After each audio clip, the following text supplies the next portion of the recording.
និងជំរាបសួរគណៈធិបតីជាទីគោរពសូមគោរពនិងជំរាបសួរគណៈកម្មការលោកគ្រូអ្នកគ្រូនិងមិត្តមិត្តទាំងអស់ជាទីគោរពស្រឡាញ់រាប់អានក្រុមរបស់ខ្ញុំមានសមាជិកចំនួន3រូបទី1ខ្ញុំបាទឈ្មោះផល្លធានីជាសិស្សរៀននៅថ្នាក់ទី5ក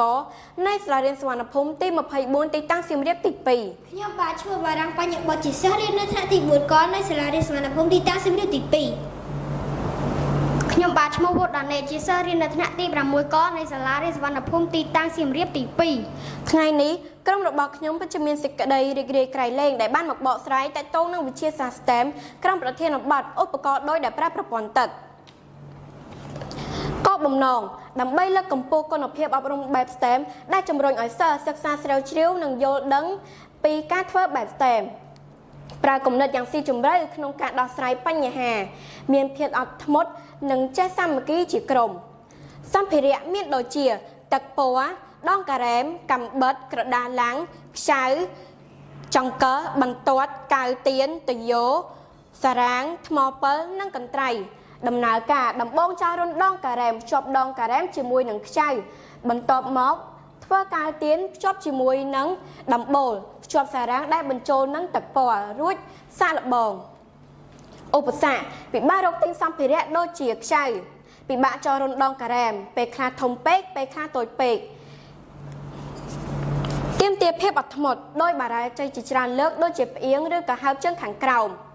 ដំណោះស្រាយរោគសម្ភារៈដែលត្រឹមត្រូវតាមតម្រូវការសមាជិកក្រុមមានភាពអត់ធ្មត់រោគខ្ចៅដែលសមល្មមនិងរុនដងការ៉េមលទ្ធផលដោយឡើងបានខ្ពស់និងត្រូវទម្ងន់បានធ្ងន់ទៀតផងសូមរីករាយទស្សនានៅកិច្ចការដែលក្រុមរបស់ពួកខ្ញុំបានធ្វើសូមរីករាយទស្សនាដូចតទៅ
សូមជម្រាបលា